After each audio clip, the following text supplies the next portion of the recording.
საღამომშვიდობისა თქვენ უყურებთ რუიანს, მე ვახო სანაია ვარ. დღევანდელ გადაცემაში ორ თემას წარმოგიდგენთ. ვნებათა ღელვა საკონსტიტუციო სასამართლოს გარშემო, ეს გადაცემის პირველ ნაწილში, ასევე ვისაუბრებთ ქართულ ოცნებაში მიმდინარე პროცესებზე და გადაცემის მეორე ნაწილში ჩვენ გვექნება დისკუსია და ჩვენი თემა იქნება თბილისის მერიაში მიმდინარე პროცესები. თბილისის მერის მოადგილე გიორგი ხელაიამ თანამდებობა ოფიციალურად დატოვა. მერიაში განაცხადეს, რომ ის კერძო სექტორში გადავა. თანამდებობას გავრცელებული ინფორმაციით დატოვებს თბილისის არქიტექტურის საქალაქო სამსახურის უფროსი დიმიტრი მოსულიშვილის თანამდებობის დატოვების ერთ-ერთ სავარაუდო მიზეზად რეორგანიზაციის პროცესი სახელდება.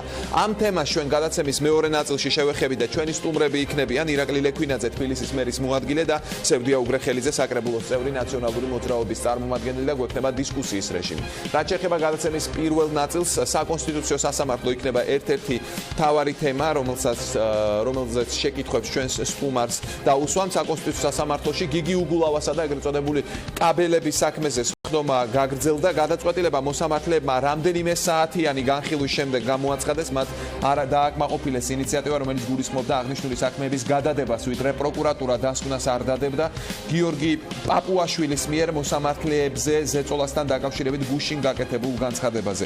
საკონსტიტუციო სასამართლოს 4 მოსამართლე ზაზა თავაძე, ლალი ფაფიაშვილი, ოთარ სიჭინავა და მერაბ ტურავა მხარს უჭერდნენ ხდომების გადადებას, ვიდრე საკონსტიტუციო სასამართლოს თავმჯდომარის გიორგი პაპუაშვილის გუშინ გაკეთებულ განცხადებაზე გამოძიებისგან შესაბამისი რეაგირება არ იქნებოდა.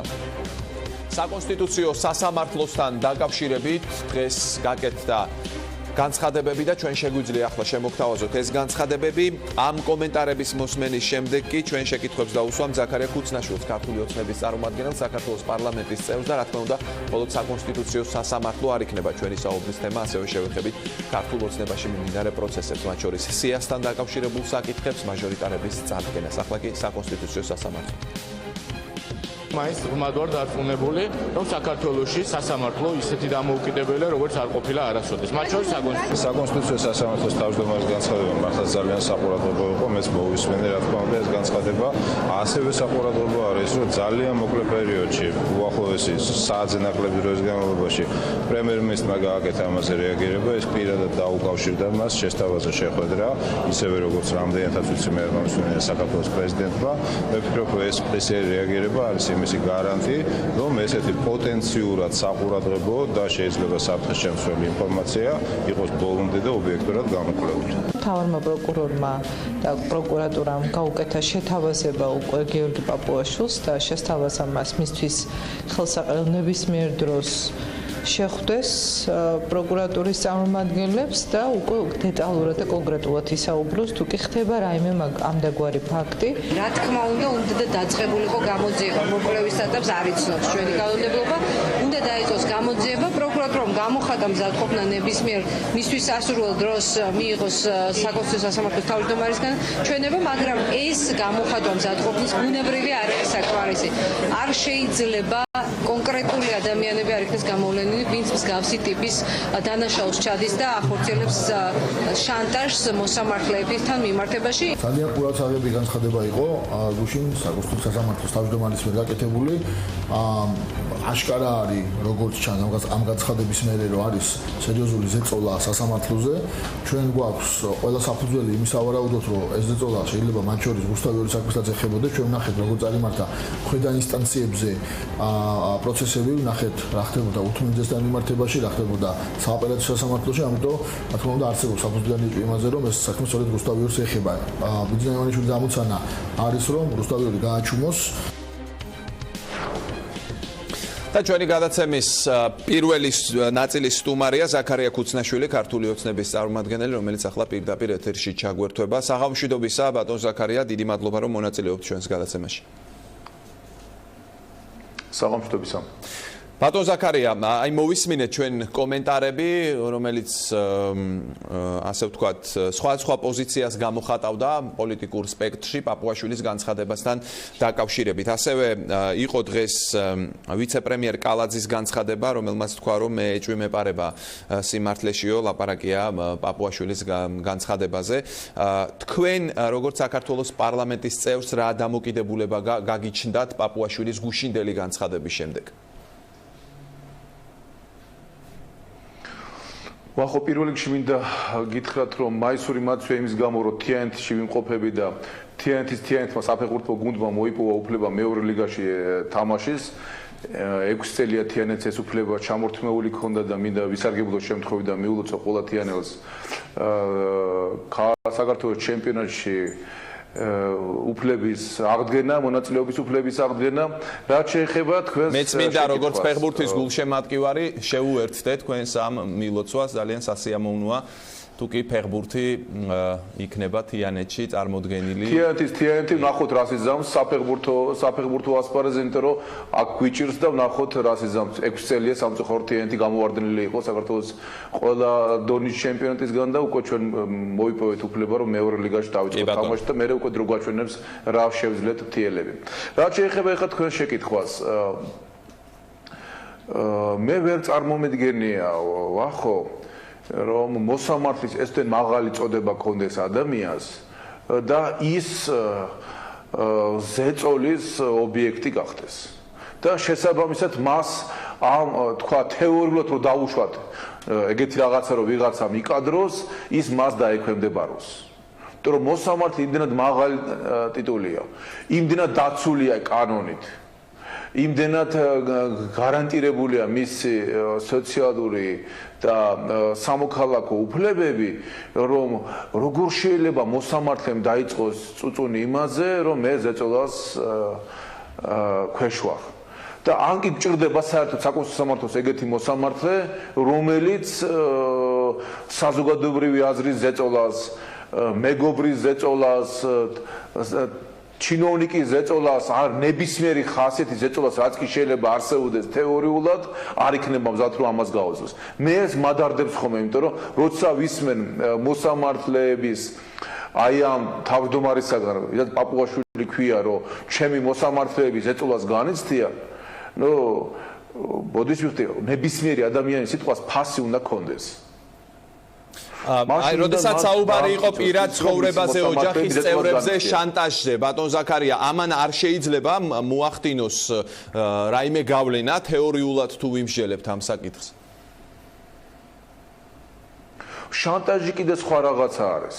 შანტაჟი არის მაკომპრომეტირებელი ინფორმაციის გავრცელებით დამუქრება და ვიმეორებ, აქ კიდე უფრო რთულად ქონია მაშინ საქმე, რომ თუ იმ ცხოვრებით ცხოვრობს რომელიმე მოსამართლე, რომ მას მაკომპრომეტირებელი მასალები აქვს, ეს კიდე უფრო უბედურებასთან ქონია საქმე, იმიტომ რომ საქართველოს საკონსტიტუციო სამართლის მოსამართლე ეს არის ცხრიდან ერთ-ერთი საუკეთესო იურისტი, რომელიც უნდა მაღალი რეპუტაციით სარგებლობდეს, იყოს მტკიცე კლდესავით და ზეწოლას არ უნდა ექვემდებარებოდეს და მით უმეტეს რა უნდა ქონდეს ცხოვრებაში იმისთანა ჩადენილი, რისი გასაჯაროებსაც მას შეიძლება ეშინოს. აი, ფალსიფიცირებული ინფორმაციის გავრცელებაზეა ლაპარაკიო, პაპუაშვილი ამბობდა.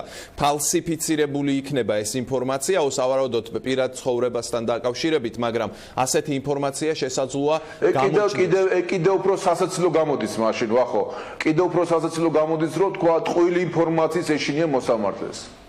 ესე იგი, მე ვამბობ, რომ ნამდვილი მაკომპრომიტირებელი მასალა შეუძლებელი არსებობდეს პატიოსან მოსამართლეზე, იმიტომ რომ ის არის ძალიან მაღალი რეპუტაციის მქონე ადამიანი და მორალ მტკიცე პიროვნება და მასზე შეუძლებელია თუ ეს ასე არსებობდეს მაკომპრომიტირებელი მასალა, ხოლო თუ ცრუ ინფორმაციის გავრცელების ეშინიათ, კიდევ უფრო უბედურად ყოფილა მაგათი საქმე თვალსაზრისით, რომ ეშინიათ ცრუ ინფორმაციის.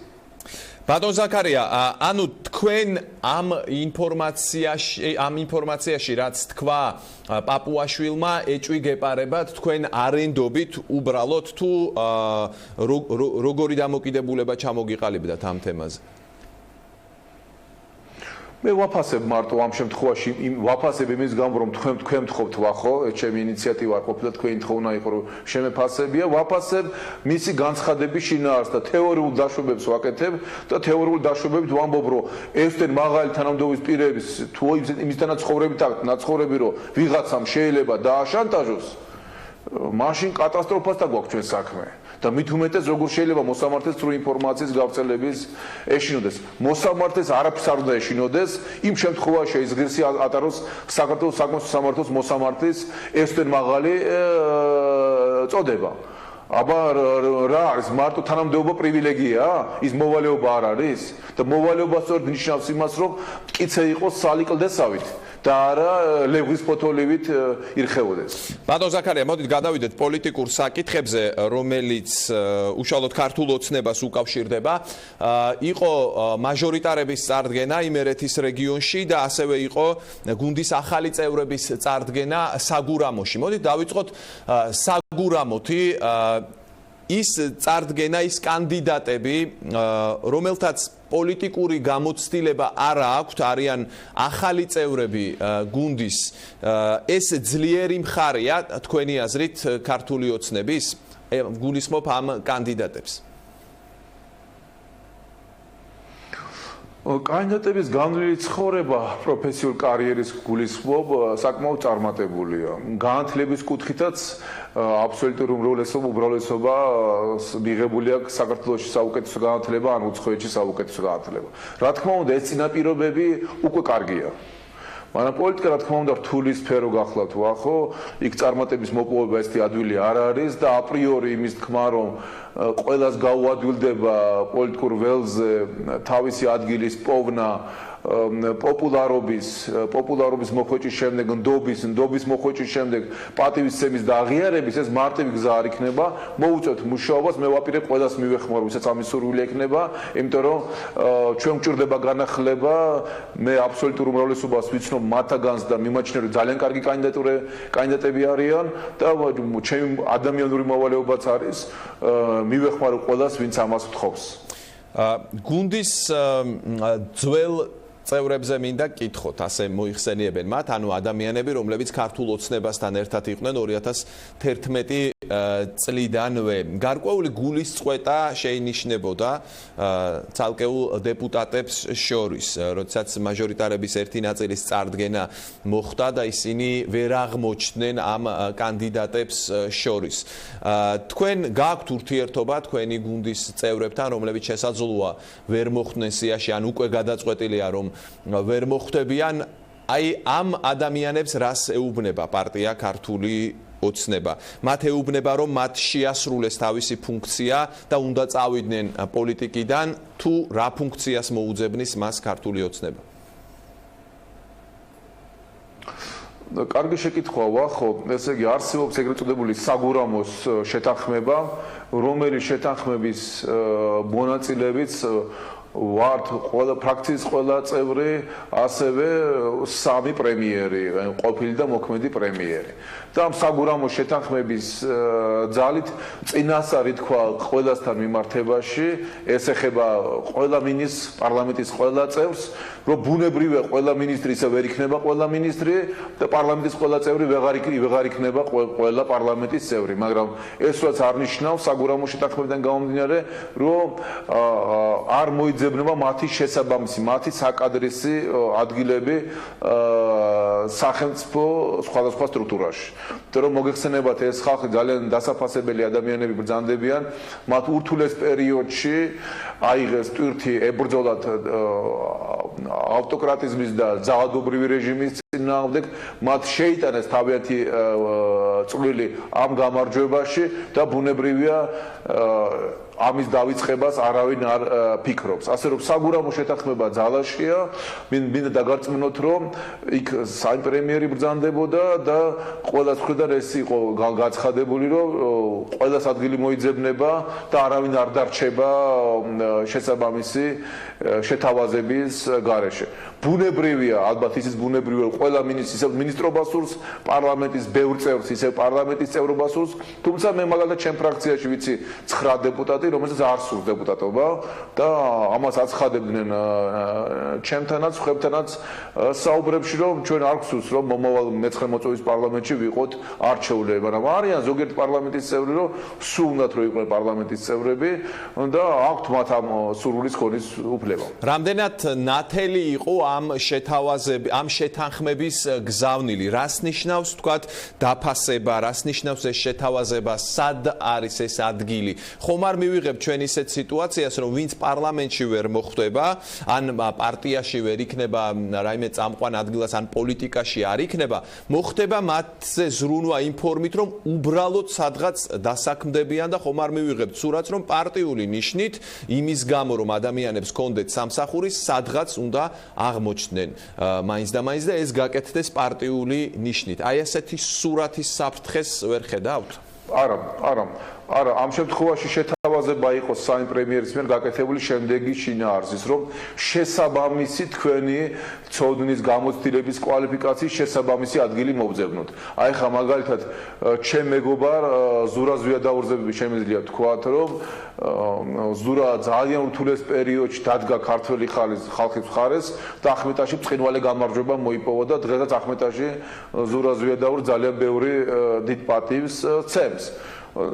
ზურა ბუნებრივია, ლოიკური იქნება, რომ მან თავისი პროფესიული კარიერა სპორტის მიმართულებით გააგრძელოს და შეიძლება კიდევ უფრო ეფექტური იყოს მისი ამ მიმართულებით საქმიანობა, ვიდრე თქვა სახელმწიფოს სხვა სტრუქტურაში. ასე რომ ვფიქრობ, რომ შეთავაზებები შესაბამისი უნდა იყოს მათი კვალიფიკაციაზე ცოდნიდან გამომდინარე. აქ უკვე პრემიერზე იქნება დამოკიდებული, უკვე მოქმედ პრემიერზე იქნება დამოკიდებული თქვათ ვის რას შესთავაზებს, მაგრამ ვიმეორებ ამ შეთავაზების მოწმეები ვართ ჩვენ, პოლიტიკურ საბჭოს გაფართოებული შეკრება ჩატარდა და ასევე დადასტურებული იქნა პარტიის ხელმძღვანელობისგან ეს დაპირება, ასე რომ ყველა მიცოდა წინასწარ ამ პირობის თაობაზე. აი კიდევ ერთი დეპუტატი სპორტსმენი ასევე ლუკა კურტანიძე იყო გუშინ ჩვენი სტუმარი და მე მას როდესაც ვკითხე აი ამ პირობითი გამიჯვნის შესახებ ქართულ ოცნებაში ახლებისა და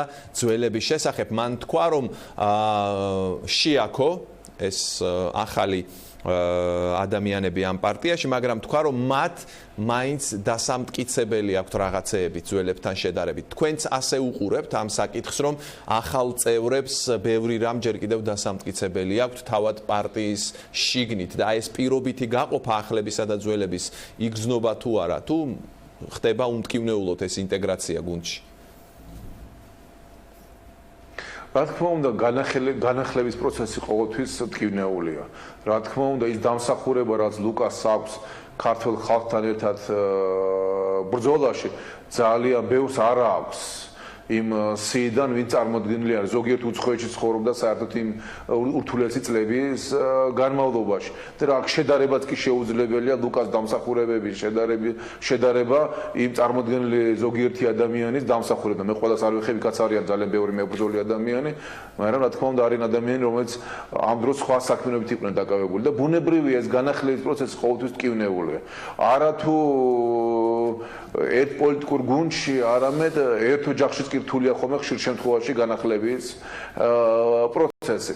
მაგრამ ვიმეორებ, მე იმიტომ ვაჟღერებ საგურამოს შეთანხმებას, რომ ეს შეთანხმება დაიდო მათ შორის ჩემი მონაწილეობითაც, მეც ვიყავი ამ შეთანხმების ერთ-ერთი მონაწილე და ხმამაღლა ვაცხადებ, აქ საიდუმლო არ არის, ყველა დეპუტატმა იცის, ყველა მინისტრმა იცის ამ პირობის თაობაზე. მაგრამ რა არის ის შესაბამისი, აი ეს არის ყველაზე რთული შეკითხვა ახლა, იმიტომ რომ ადამიანები განსხვავებულები ვართ. ზოგიერთი რეალურად ვაფასებ ჩვენ შესაძლებლობებს, ზოგიერთი გადაჭარბებულად ვაფასებ ჩვენ შესაძლებლობებს, ზოგიერთი ძალიან თავდაბალი ვართ და საერთოდ ვერ ვაფასებ ჩვენ შესაძლებლობებს და არ ვითხოვთ იმას, შეიძლება რაც ზოგიერთ შეიძლება უფრო მეტი სახით ეკუთვნოდეს. ასე რომ ადამიანები განსხვავებულები ვართ და ეს პროცესი ბუნებრივია, არ არის ბატონ ზაქარია, აი რა იყო პრინციპი, როდესაც გუნდის განახლებაზე მიდგა საქმე? ჩვენ ნახეთ საგურამოში წარდგენის დროს განსაკუთრებული აქცენტი გააკეთა პრემიერ-მინისტრმა უცხოურ განათლებაზე და წარდგენის დროს ჩამოთვალა ეს უმაღლესი სასწავლებლები, რამაც სხვა შორის არაერთი ადამიანი გააღიზიანა აი ამ აქცენტმა მაინც და მაინც უმაღლეს განათლებაზე, რომელიც მათ საზღვარგარეთ ჰქონდათ მიღებული და აი ამ სტუდიაშიც იყო რამდენიმე დისკუსია და აქაც ითქვა, რომ ეს აქცენტი თლათ გამართლებული არ იყო პრემიერ-მინისტრის მხრიდან, თუმცა განსხვავებული მოსაზრებებიც არსებობს, ხომ, ამ საკითხზე. რა კრიტერიუმების მიხედვით ეძებდა ქართული ოცნება ამ ადამიანებს და რა არის ის კრიტერიუმები, რაც აი